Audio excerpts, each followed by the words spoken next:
여러분, 반려견 잃어버렸다고 한번 상상해 보세요. 지도 앱도 없이 며칠 내내 온 동네를 막 샅샅이 뒤집어 다니는 겁니다. 생각만 해도 벌써 진이 빠지네요. 그렇죠. 막 흙먼지 뒤집어 쓰고 완전히 지쳐서 이제 진짜 못 찾겠다. 그만 포기하자. 하던 찰나였어요. 네. 근데 그때 길을 물어보려고 우연히 마주친 어떤 낯선 사람이 여러분을 똑바로 보면서 이러는 겁니다. 기다리고 있었습니다. 당신이 이 나라의 새로운 지도자입니다. 와, 완전 미친 사람 취급하겠는데요? 그러니까요. 완전히 황당한 소리잖아요. 근데 어떻게 이런 말도 안 되는 상황에 역전이 일어날 수 있을까요? 오늘 저희 심층탐구에서 파헤칠 주제가 바로 이 정교한 심리적이고 정치적인 전환의 순간입니다. 맞습니다. 일상에서 겪는 그 가장 짜증나고 고단한 순간이 사실은 거대한 역사의 톱니바퀴를 굴리는 아주 핵심적인 장치였다는 걸 보여주는 완벽한 텍스트죠. 네, 오늘 저희가 해구해 볼 자료는 바로 고대 텍스트인 사무엘상 9장입니다. 아마 청취자 여러분 중에도 주일학교 시절이나 교양으로 이 잃어버린 암나귀를 찾는 사울의 이야기를 들어보신 분들이 꽤 있을 거예요. 아주 유명한 이야기죠. 네, 하지만 오늘 저희의 미션은 그냥 단순한 줄거리 요약이 아닙니다. 이 길을 잃고 헤매는 지극히 평범하고 막 좌절감 넘치는 과정이 도대체 어떻게 한 국가의 운명을 통째로 바꾸는 리더십의 탄생으로 이어지는지 그 연결고리를 철저하게 해체해보는 겁니다. 텍스트를 좀 자세히 들여다보면요. 이게 단순히 우연히 왕이 된 사나이 이런 기록이 절대 아니거든요. 그럼요. 그 이면을 보면 고대 근동의 어떤 정치적 역학이나 철저하게 계산된 신의 섭리, 그리고 그 인간 내면의 깊은 결핍 같은 것들이 아주 복잡하게 얽혀 있습니다. 와, 기대가 되는데요. 자, 그럼 이야기 시작 전부터 한번 짚어보죠. 이야기 도입부를 보면 우리한테 사울이라는 인물을 되게 화려하게 소개하잖아요. 네, 베냐민 지파의 유력하고 부유한 집안, 기스의 아들이라고 나오죠. 맞아요. 게다가 이스라엘 자손 중에 그보다 더 준수한 자가 없고 키는 막 모든 사람보다 어깨 위만큼 더 컸다고 묘사하거든요. 엄청난 피지컬이죠. 약간 요즘 말로 하면 외모, 피지컬, 재력까지 완벽하게 갖춘 그 재벌집 막내 아들 같은 이미지잖아요. 근데 왜 텍스트는 굳이 시작부터 사울의 외형적인 완벽함을 이렇게까지 강조하는 걸까요? 그게 고대 근동사회의 배경을 좀 아셔야 하는데요. 당시 왕이나 영웅의 신체적 조건, 특히 그 압도적으로 큰 키는 곧 강력한 리더십하고 군사력의 상징이었습니다. 아, 키가 큰 게 권력의 상징이었군요. 그렇죠. 고대 부조나 벽화 같은 거 보면 왕은 항상 일반 백성들보다 훨씬 거대하게 그려지잖아요. 맞아요. 덩치가 막 2배는 크게 그려져 있죠. 네, 텍스트가 의도적으로 이 시각적인 프로파간다를 차용하고 있는 겁니다. 독자들한테 이 사람이 앞으로 이스라엘을 구원할 거대한 일을 하겠구나. 이런 기대감을 시각적으로 확 주입하는 셈이죠. 아, 세팅을 그렇게 하는 거군요. 근데 여기서 엄청난 모순이 발생합니다. 그 완벽한 스펙의 청년한테 주어진 첫 번째 임무가? 네, 정말 보잘것없죠. 그러니까요. 전쟁터에 나가는 것도 아니고 무슨 거창한 정치적 토론을 하는 것도 아닙니다.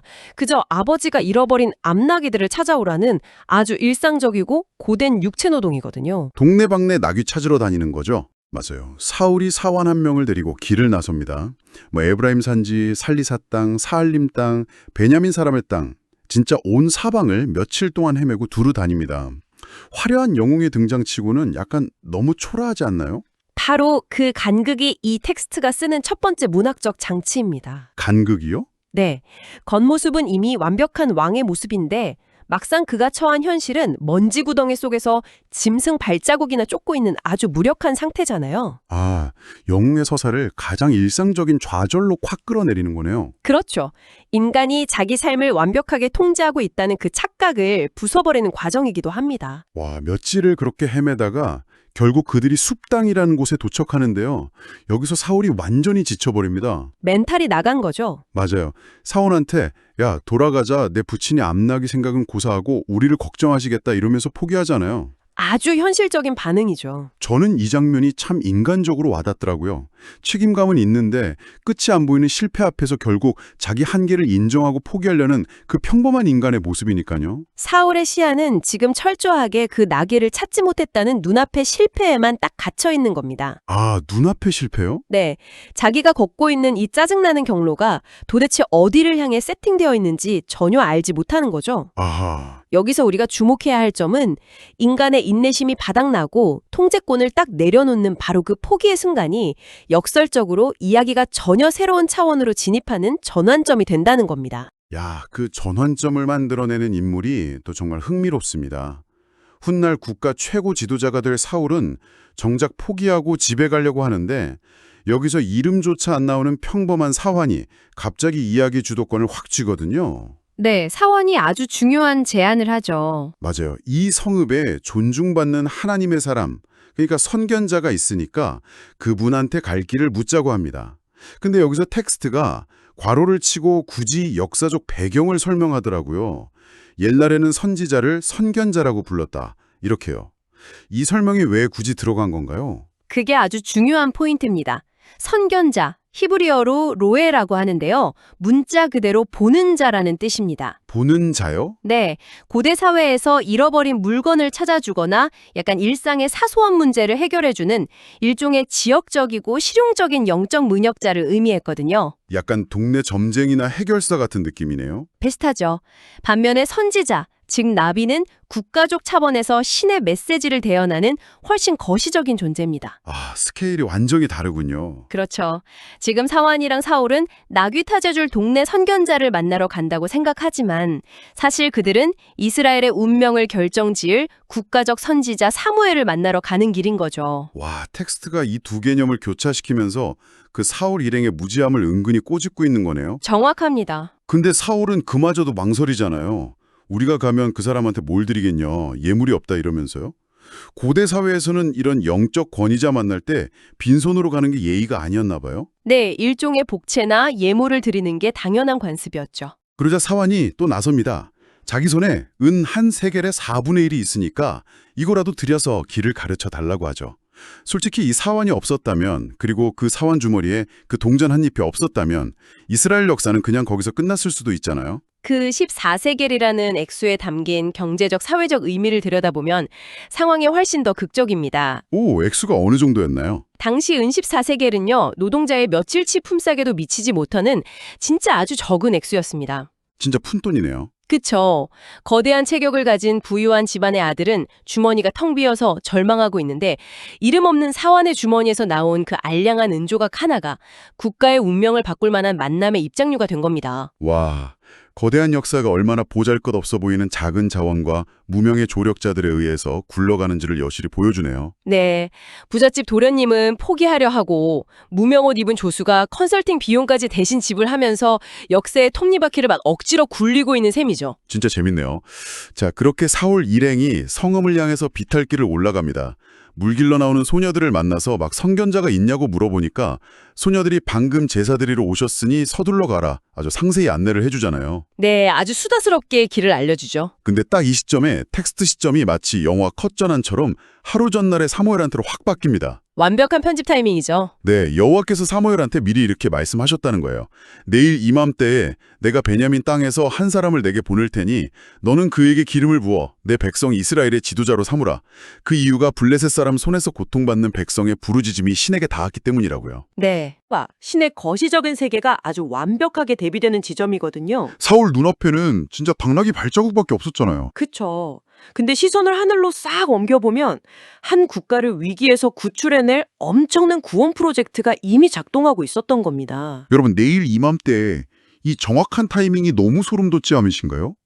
사울이 길을 잃은 거, 그 에브라임 산지에서 며칠 헛고생한 거, 숲 땅에서 포기하려다가 사환의 14세겔 때문에 억지로 발걸음 돌린 거, 네, 전부 다죠. 심지어 성문 앞에서 그 소녀들한테 길 물어보느라 지체한 그 몇 분의 시간까지 전부 시계 톱니바퀴처럼 완벽하게 계산되어 있었다는 거잖아요. 인간 눈에는 그냥 방향을 상실한 혼돈이고 막 짜증나는 오연의 연속일 뿐이잖아요. 완전 그렇죠. 하지만 거시적인 관점에서는 그게 목적지를 향한 가장 정확하고 필연적인 직선 경로였음을 이 텍스트가 폭로하고 있는 겁니다. 아, 필연적인 직선 경로다. 네, 우리가 일상에서 겪는 수많은 길 잃음이나 지연들이 사실은 우리를 정확한 시간, 정확한 장소로 인도하기 위한 정교한 세팅일 수 있다는 아주 깊은 철학적 함의를 담고 있죠. 야, 정말 위로가 되는 통찰이네요. 이제 이 두 세계가 마침내 성문에서 충돌합니다. 사울이 사무엘이랑 딱 마주치는데 사울은 눈앞에 있는 사람이 자기가 찾던 선견자인 줄도 모르고 선견자의 집이 어딥니까? 이렇게 묻잖아요. 바로 코앞에 답을 두고도 못 알아보는 거죠. 인간의 그 인지적 한계를 아주 유머러스하게 그려낸 장면입니다. 사울은 여전히 당나귀 찾아줄 동네 점쟁이 이미지만 찾고 있으니까요. 맞습니다. 근데 그때 사무엘이 사울의 세계관을 완전히 박살내는 3가지 폭탄 선언을 던집니다. 폭탄 선언이죠, 진짜. 첫째, 내가 바로 그 선견자다. 둘째, 사흘 전에 잃은 암나귀들은 이미 찾았으니까 머릿속에서 아예 지워버려라. 네. 그리고 셋째, 온 이스라엘이 사모하는 자가 누구냐? 너와 네 아비의 온 집이 아니냐? 어마어마한 말이죠. 와, 청취자 여러분. 길을 잃어서 낯선 식당에 딱 들어갔는데 주인이 대뜸 기다리고 있었습니다. 최고급 요리 드시죠.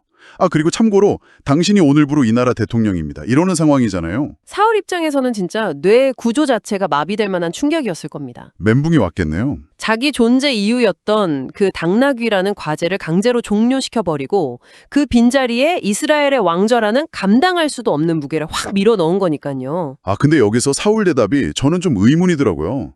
보통 사람 같으면 당황하면서도 진짜요? 제가 그렇게 대단한가요? 이럴 법도 한데 사울은 철저하게 자기를 낮춥니다. 네, 베냐민 지파 이야기를 꺼내죠. 네, 나는 이스라엘 지파 중 가장 작은 지파 베냐민 사람 아닙니까?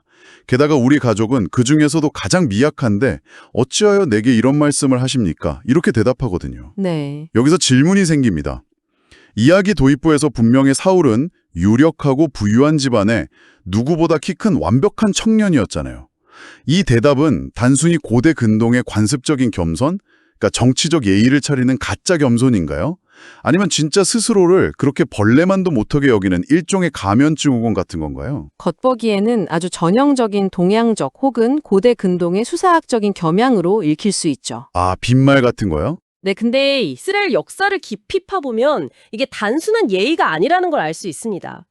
베냐민 지파는요, 과거 사사시대 말기에 다른 지파들이랑 엄청 끔찍한 내전을 치렀거든요. 내전이 있었군요. 네, 그 내전 때문에 남자일 수가 600명밖에 안 남을 정도로 거의 멸절 위기를 겪었던 지파입니다. 와, 600명이요? 네. 거의 다 죽은 거네요. 그렇죠. 그러니까 사울의 내면에는 그 역사적 트라우마랑 소수 지파로서의 깊은 열등감이 아주 뿌리 깊게 박혀 있었을 가능성이 높습니다. 겉모습은 어깨 위만큼 솟아오른 거인인데 내면의 자아는 그 내전의 상처로 쪼그라든 가장 미약한 자였던 거군요. 맞습니다. 그래서 사무엘의 선언은 단순히 너 왕해라 이런 직책을 주는 걸 넘어서 사울 내면의 이 지독한 결핍과 모순을 정면으로 확 끄집어내는 과정인 겁니다. 겉은 거인인데 속은 상처받은 소년이었다. 이렇게 보니까 그 이후에 사무엘이 사울한테 한 행동들이 훨씬 더 입체적으로 다가오네요. 어떤 행동이 가장 인상 깊으셨나요? 사무엘이 혼란에 빠진 사울을 데리고 한 30명가량 지역 귀빈들이 모인 객실로 쓱 들어가잖아요. 그리고 이 먼지투성이의 길 잃은 청년을 무려 수석, 그러니까 상석에 딱 앉힙니다. 파격적인 대우죠. 심지어 요리사 불러서 미리 따로 보관해둔 넓적다리 고기를 사울한테 특별히 대접하거든요.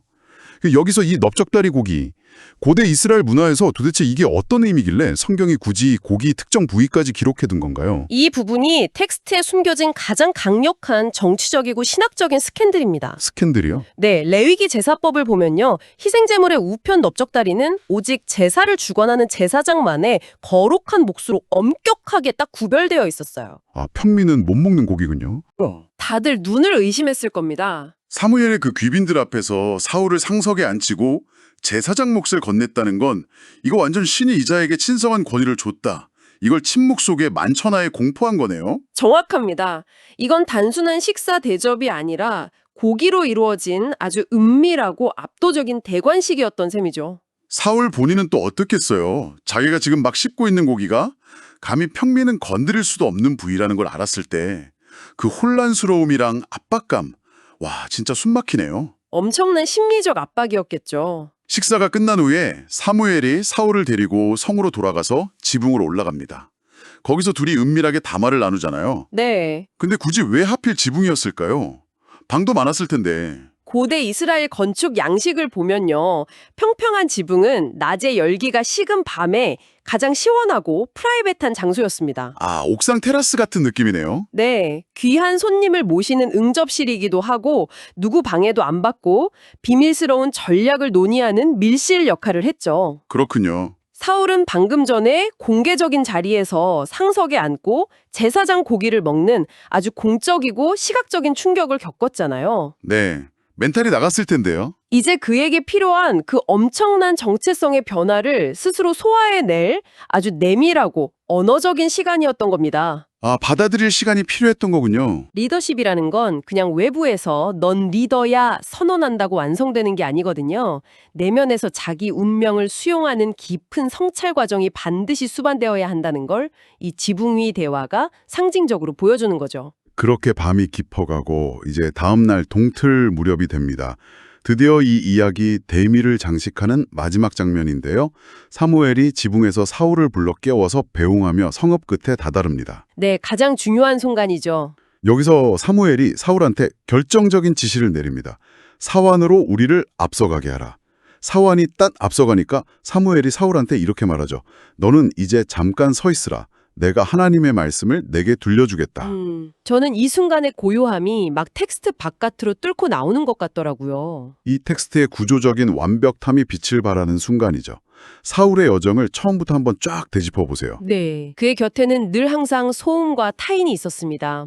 아버지 지시, 암나기들 울음소리, 길 못 찾아서 막 헤매던 발소리. 아, 사완이 14세기를 꺼내면서 제안하던 목소리도 있었고 우물가 소녀들 수다스러운 안내도 있었네요. 네, 그리고 전날 밤 30명 귀빈들의 웅성거림까지요. 진짜 내내 시끄러웠네요. 하지만 한 인간이 자기의 궁극적인 존재 이유랑 사명을 빡 부여받는 그 절대적인 순간에는 자신을 가장 열심히 돕던 사환조차도 앞으로 보내서 배제시켜야만 했습니다. 아, 철저한 고독을 만드는 거군요. 너는 잠깐 서 있으라는 이 명령은 지난 며칠 동안 당나귀 찾으려고 막 분주하게 움직이던 사울의 물리적 노동과 왕이 될 거라는 충격 속에 요동치던 심리적 혼란을 일거에 정지시키는 거룩한 브레이크입니다. 거룩한 브레이크다. 절대적인 고독 속에서만 들을 수 있는 메시지가 있다는 뜻이죠. 와, 청취자 여러분.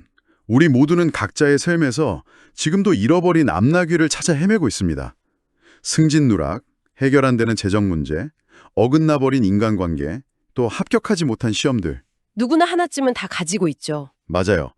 우리는 흙먼지 뒤집어 쓰고 며칠, 아니 막 몇 년을 헤매면서 도대체 내 인생은 왜 이렇게 꼬이는 걸까? 이렇게 좌절하잖아요. 포기하고 싶을 때가 진짜 한두 번이 아니죠. 네. 하지만 오늘 이 고대 텍스트가 우리에게 던지는 통찰은 아주 명확합니다. 우리가 실패라고 불렀던 그 짜증나고 고단한 우회로들이 사실은 우리를 전혀 예상치 못한 거대한 목적지로 정확하게 밀어넣고 있는 신의 정교한 안내 시스템일지도 모른다는 사실 말입니다. 우리가 통제할 수 없다고 느끼는 그 일상의 변수들이나 결핍들을 그냥 무조건 제거해야 할 방해물로 볼 것인가?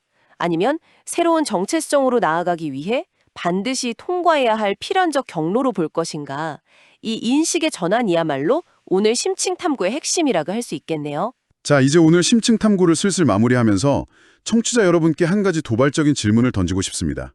어떤 질문이죠? 사울은 자기 운명을 통째로 바꿀 그 단 한마디 메시지를 듣기 위해서 자기를 돕던 사환을 앞서 보내고 모든 소음을 차단한 채 성읍 끝에 홀로 잠잠히 서 있어야만 했습니다. 네. 하루 24시간 스마트폰 알림이 막 울리고 알고리즘이 쉴 새 없이 떠먹여주는 수많은 정보들, 그리고 타인의 목소리가 귓가를 계속 맴도는 지금 이 세상에서 정말 쉴 틈이 없죠. 여러분은 인생의 방향을 바꿀 진짜 메시지를 듣기 위해 주변의 모든 방해물을 앞서 보내고 완벽한 침묵 속에 잠깐 서 있어 본 적이 언제이신가요?